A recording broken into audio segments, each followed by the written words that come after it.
Tonight, the results of a year-long Larry Barker investigation, and it involves brazen lawlessness, modern-day desperados, and an illicit black market valued at tens of millions of dollars. It's the dark side of New Mexico's newest industry. Here's Larry's investigation, the Cannabis Cowboys.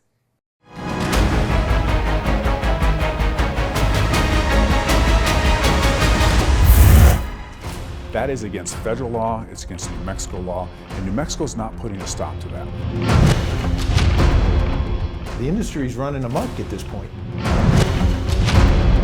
It sounds like complete lawlessness, but the reality is it's more true than not. It was something once relegated to the shadows, in back alleys and dimly lit street corners.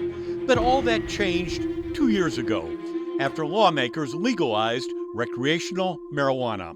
In New Mexico today, there are 13 times more cannabis stores than Starbucks. However, a dark cloud hangs over an industry plagued by a thriving black market, flagrant criminal activity, and hundreds of millions of dollars. It's a scene right out of the Old West, where brazen desperados roam the territory with little fear of retribution. Consider the evidence here, here, here, and here.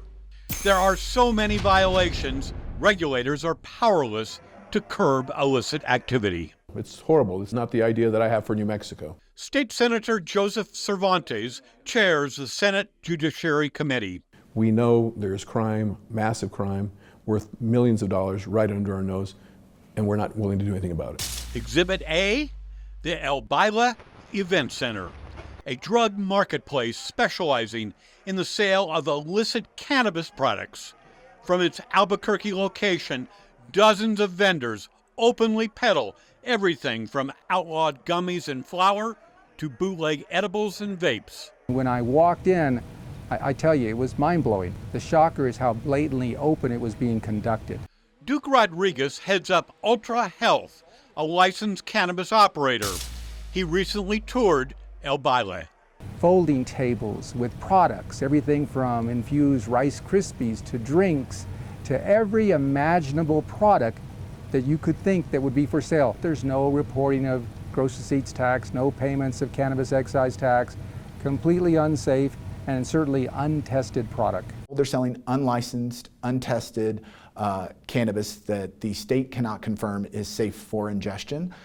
So I would say that that is a threat to public health and safety. Todd Stevens is director of the state's Cannabis Control Division. That is not a licensed cannabis facility, and there are no actual New Mexico licensees at this facility. So this would all be considered criminal activity. Because regulators don't have authority over rogue operations, all they can do is watch the illicit transactions and hope police investigate. And it is illegal. Yes? Absolutely, 100% illegal. If it's so illegal, then why haven't they been shut down? You know, that's the question that many of us in the industry keep asking. And then there's Torrance County.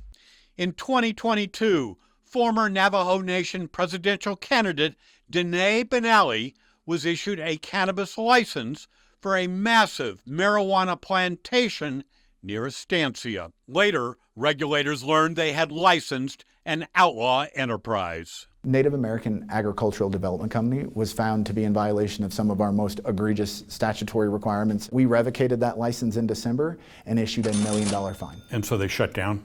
We have seen evidence that they are still operating. And did they pay the fine? We have not collected that fine yet. Stevens admits he can issue fines, but has no authority to collect them. Meanwhile, it's business as usual in Torrance County, where tons of bootleg marijuana worth tens of millions of dollars is openly produced and shipped to points unknown. So they are no longer a cannabis licensed facility, which would mean that any commercial cannabis activity going on at that location is now criminal. What kind of a criminal offense is that?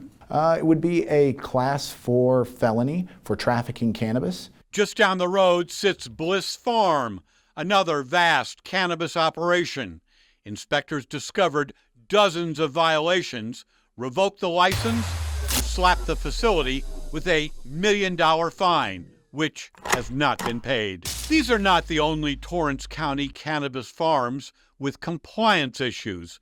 Since 2021, the county has been overrun with multi-million-dollar marijuana plantations with international connections. The reality with marijuana is that even though the state of New Mexico legalized marijuana, it did little to get rid of the black market. Will Glaspie heads up a federal drug program providing resources to local law enforcement. Well, the legalization of marijuana has made it more difficult for our law enforcement partners to conduct their investigations, and it's provided some cover for the Mexican drug cartels and Chinese organized crime to be able to carry out their illegal activities, circumventing state law in the process.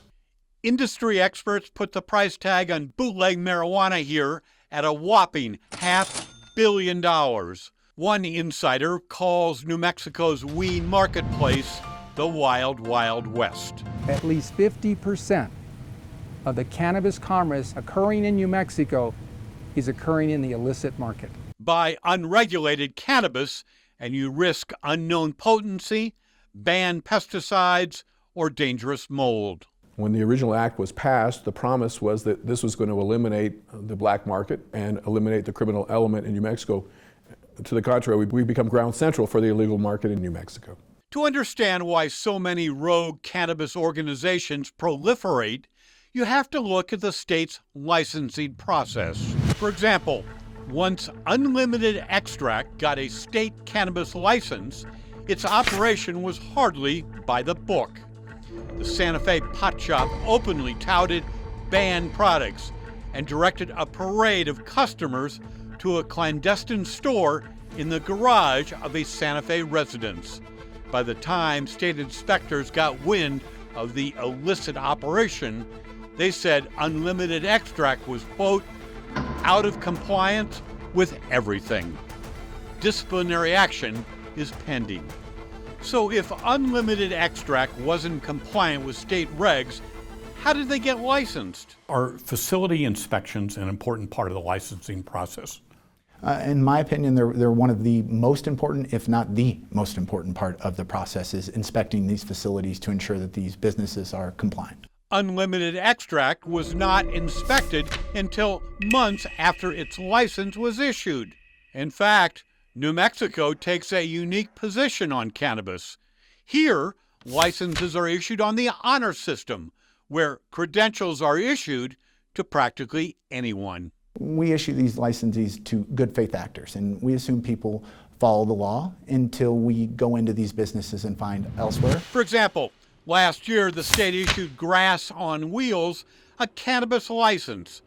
8 months later, inspectors discovered the business was committing a host of violations, including selling cannabis out of a van in a residential neighborhood.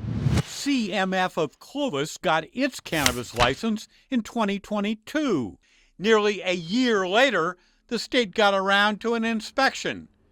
They didn't find any equipment, just piles of illicit weed. It's the same story all over New Mexico. Licensed facilities with thousands of unaddressed violations. In fact, hundreds of cannabis facilities have never been visited by an inspector. You've got 3,000 licensed facilities. Only about half of them have been inspected. Yes, sir. With only 9 field inspectors, Stephen says he lacks the resources to perform timely inspections. He admits that's a problem. We don't know that any licensed facility is going to be compliant without an inspection. The decision to legalize marijuana was made. And while I didn't support it at the time, it's a decision and we're going to work with it, and I'm determined to make it work better. But right now, we've really got chaos. Larry Barker, KRQE, News 13.